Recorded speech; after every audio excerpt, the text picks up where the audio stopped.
আসসালামু আলাইকুম প্রিয় ভিউয়ার্স বন্ধুরা, আজকের ভিডিওটিতে আমরা দেখাবো আজকে বাংলাদেশের তত্ত্বাবধায়ক সরকার।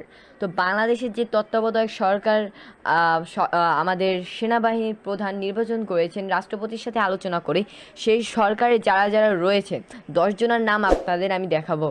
এই যে তত্ত্বাবধায়ক সরকারে কে কে রয়েছে, তো আপনারা একজন ব্যক্তির ছবি দেখতে পাচ্ছেন। ইনি হচ্ছেন আমাদের তত্ত্বাবধায়ক সরকারের প্রধান ডক্টর মোহাম্মদ ইউনূস। ইনি হচ্ছেন আমাদের বলতে গেলে প্রধানমন্ত্রী।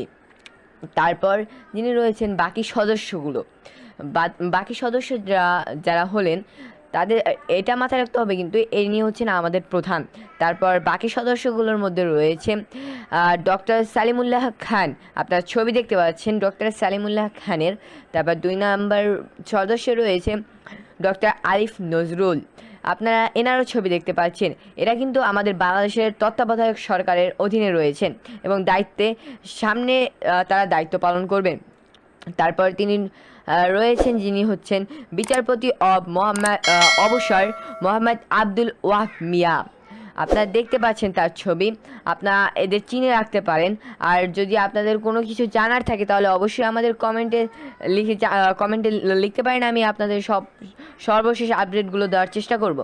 তারপর আপনারা একজন ব্যক্তির ছবি দেখতে পাচ্ছেন, ইনি হচ্ছেন জেনারেল অবসর ইকবাল করিম ভূঁইয়া, এনার ছবি আপনারা দেখতে পাচ্ছেন। আর আপনাদের আমি বলে যেতে চাইছি যে আপনারা এই যে পিডিএফ ফাইলটা দেখতে পাচ্ছেন, এই পিডিএফ ফাইলটা কিন্তু আপনারা আমাদের ভিডিও ডিসক্রিপশন বক্সে পেয়ে যাবেন এবং সেখান থেকে ডাউনলোড করে আপনি রাখতে পারবেন যে কে কে রয়েছেন আমাদের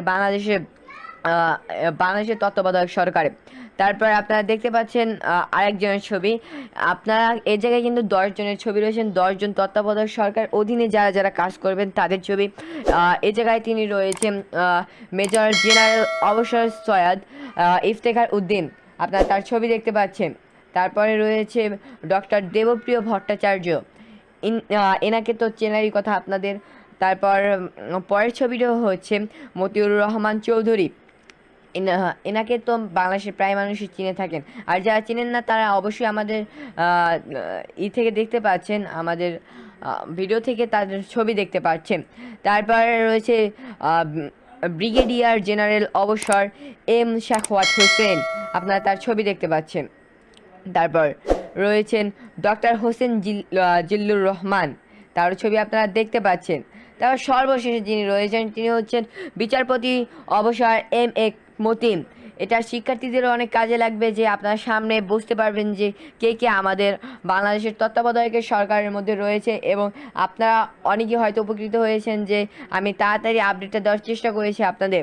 এবং আপনারা যারা আমাদের চ্যানেলটিকে এখনও সাবস্ক্রাইব করেন নাই তারা অবশ্যই চ্যানেলটিকে সাবস্ক্রাইব করে পাশে বেল আইকনটি অন করে দেবেন এবং নতুন ভিডিও পাওয়ার জন্য অবশ্যই অল বাটনটি প্রেস করে রাখবেন। ধন্যবাদ সবাইকে, আল্লাহ হাফেজ, আসসালামু আলাইকুম।